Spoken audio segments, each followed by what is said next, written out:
आप सभी बंधुओं को मेरा सादर जय श्री कृष्ण। वर्तमान परिस्थिति में आप सभी स्वस्थ हैं, इसी बात की मैं आशा करता हूं और अपने आज के बहुत ही अच्छे, बहुत ही नए और बहुत ही आप लोगों के लिए लाभदायक विषय की ओर बढ़ते हैं। बंधुओं, आजकल के वर्तमान परिस्थिति में ही नहीं, आम जीवन में भी बच्चे हों या बड़े, मन हमारा एकाग्र नहीं रह पाता। न जाने क्यों इस युग में किसी भी व्यक्ति को मैं देखता हूं या जैसा कि हम देखते आ रहे हैं, लोग अपने काम के प्रति, ज्यादातर लोग अपने काम के प्रति कंसंट्रेट नहीं कर पाते, फोकस नहीं कर पाते। एकाग्रता उनकी बहुत कमजोर होती जा रही है लोगों की। तो हम ऐसा, आज का हमारा विषय है कि एकाग्रता क्यों हमारे जीवन में जरूरी है।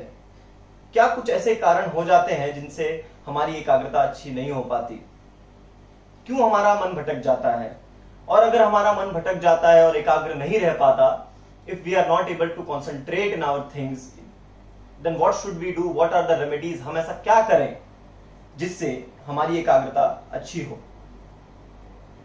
बंधुओं, ध्यान देने वाला विषय है और बहुत ही ज्यादा गंभीर विषय है, इसे इग्नोर मत करिएगा। एकाग्रता हमारे जीवन में सफलता की सबसे पहली सीढ़ी है बंधुओं। अगर हम पढ़ रहे हैं, खेल रहे हैं, कार्य कर रहे हैं, यहां तक कि सो भी रहे हैं, नहा रहे हैं, खा रहे हैं, अगर हमारा मन एकाग्र नहीं है उस कार्य के प्रति, तो हम कभी भी उस कार्य को सफलतापूर्वक नहीं कर पाएंगे। तो बंधुओं, आइए आज हम जानते हैं कि किन परिस्थितियों में मनुष्य एकाग्र नहीं रह पाता, क्यों मनुष्य का मन भटक जाता है, और अगर मनुष्य एकाग्र नहीं रह पाता, if we are not able, anybody is not able to concentrate in his life, तो हम क्या करें, हम ऐसा क्या कार्य करें, हम ऐसी क्या रेमेडीज करें, ऐसे क्या उपाय हैं जिनसे एक मनुष्य एकाग्र हो पाए, एक बालक एकाग्र हो पाए, या मैं कहूं महिला या जो भी व्यक्ति, जो भी मनुष्य अगर एकाग्र नहीं हो पा रहा तो वो ऐसा क्या करे जिनसे उनका मन एकाग्र हो। आइए बंधु, हमारे पहले प्रश्न की ओर बढ़ते हैं कि क्यों, यानी कि क्यों ऐसा होता है, कौन जिम्मेदार है हमारी एकाग्रता के लिए। हमारे कुंडली में एस्ट्रोलॉजी के माध्यम से अगर हम देखेंगे तो बंधुओं, जब बात एकाग्रता की आती है तो यहां कनेक्शन मन से है, और मन चंद्रमा से रिलेटेड है। हमारे कुंडली में मन को कंट्रोल करता है बंधुओं चंद्रमा। सो हमें इस बात का ध्यान रखना है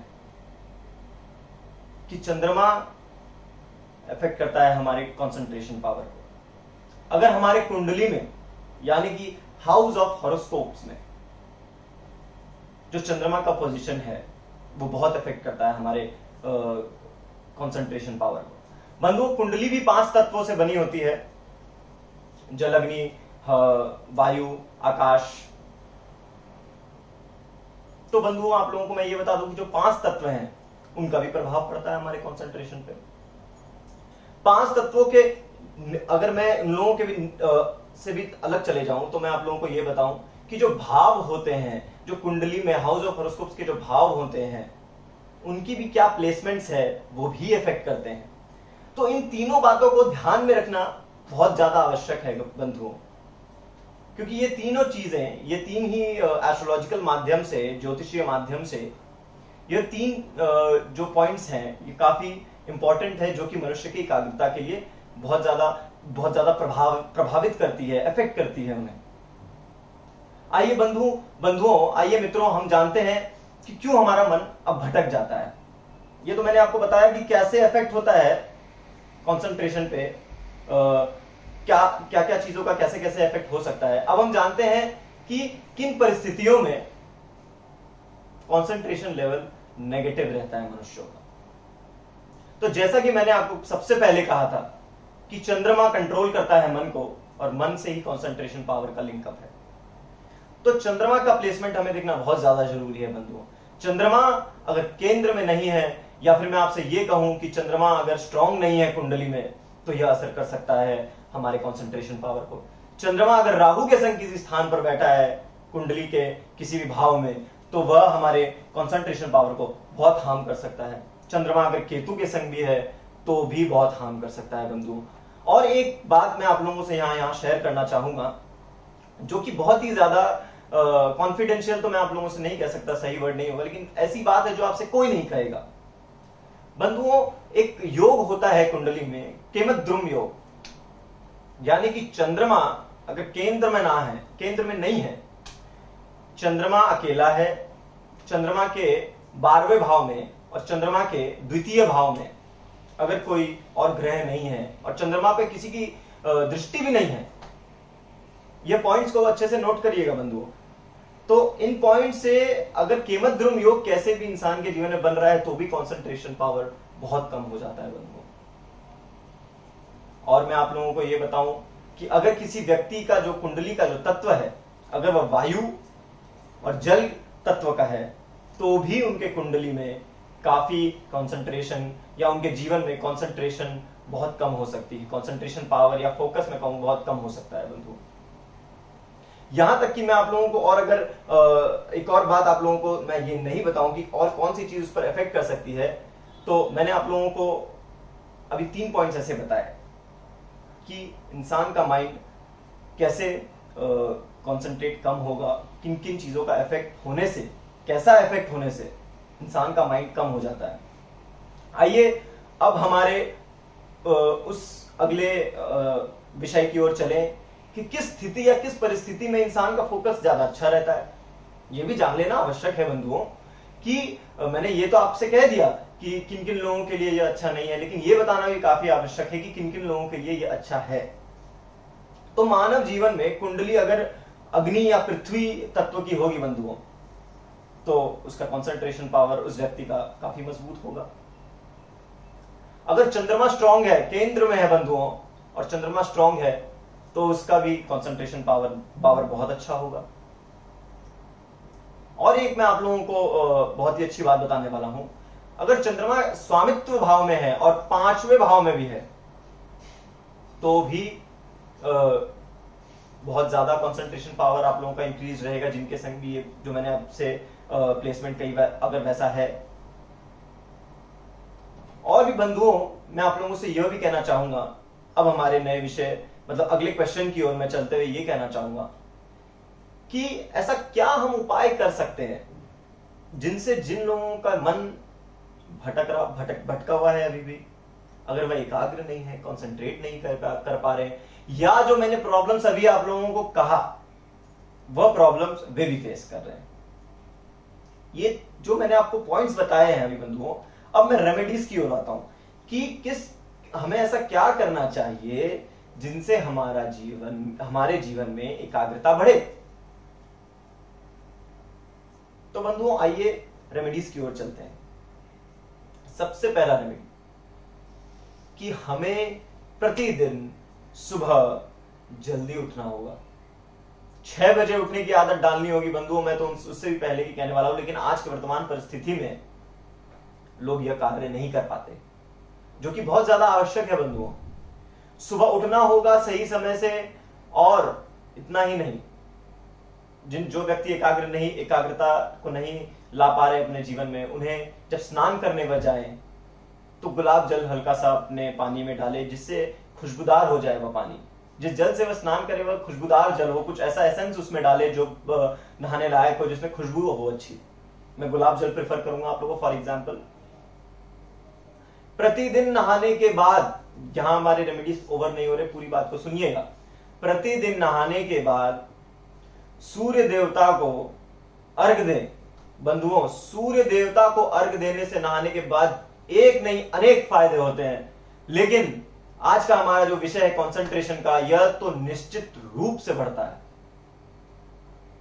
साइंटिफिक फायदे तो आप जानते ही हैं, आपको मुझे बताने की आवश्यकता है ही नहीं, लेकिन ज्योतिषीय माध्यम से मैं अगर कहूं तो भी बहुत ज्यादा लाभदायक है। और अगर कोई व्यक्ति जिसके मन में ऐसा है कि उन्हें कोई सही गुरु नहीं मिल पा रहा है, जो उन्हें एकाग्रता उनके जीवन में नहीं ला पा रहा है, या उन्हें कोई सही प्रॉपर गाइडेंस नहीं मिल पा रहा है, तो उन लोगों से मैं यह सजेस्ट करूंगा कि डेली प्रतिदिन एक बार हनुमान चालीसा का जाप करे बंधुओं। क्योंकि अगर किसी के जीवन में गाइडेंस की कमी है, तो हनुमान जी एक ऐसे गाइडेंस है जीवन में जो गाइड ही नहीं करते बल्कि प्रोटेक्ट भी करते हैं। आपको वो मार्गदर्शन तो देंगे ही देंगे, साथ ही साथ आपकी सुरक्षा भी करेंगे। हर एक चीजों से, हर एक बुराइयों से आपकी सुरक्षा करेंगे बंधु। और आप अब हनुमान जी की कैपेबिलिटीज या हनुमान चालीसा करने की क्या क्या महत्वताएं हैं, ये तो मुझसे अच्छे और भी ज्ञानी लोग इस दुनिया में हैं जो कि आपको बता सकते हैं कि इसका क्या प्रभाव हमारे जीवन में पड़ सकता है। लेकिन एकाग्र होने के लिए हमें हनुमान चालीसा का पाठ एक बार दिन में करना ही चाहिए। और बंधुओं, मैं आप लोगों से यह कहूंगा कि अपने जीवन में, अपने आहार में जो भोजन आप करते हैं उसमें शुद्धता लाइए। अगर पहले के जो लोग यह कहते थे कि शुद्ध भोजन करो, शाश्वत भोजन करो, सही अन्न खाओ, यह वह मूर्ख तो नहीं थे बंधुओं। उनका कहने का माध्यम यह था कि अगर हम सही भोजन तब तक नहीं खाएंगे तब तक हमारा मन सही नहीं होगा, क्योंकि जैसा खाओगे अन्न वैसा ही होगा मन बंधुओं। इसीलिए अन्न हमारे जीवन में अच्छा जाना चाहिए, आहार अच्छा होना चाहिए हमारा, तभी हम अपने जीवन में एकाग्रता की ओर बढ़ेंगे।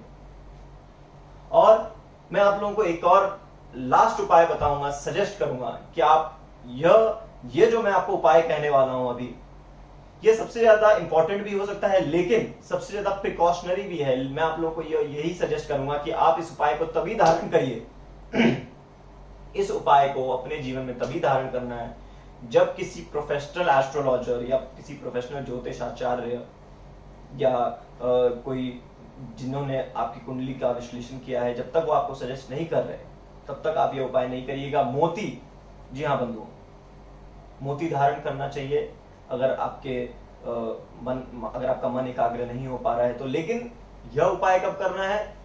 जब आप किसी से कंसल्ट कर लें जो कि इन विषयों का ज्ञाता है। जब तक वो आपकी कुंडली को अच्छे से नहीं विश्लेषण करेगा तब तक वो आपको स्टोन्स नहीं बता पाएंगे अच्छे से, कौन से ग्रह का कौन सा स्टोन आपको पहनना है, क्या योग है क्या नहीं है।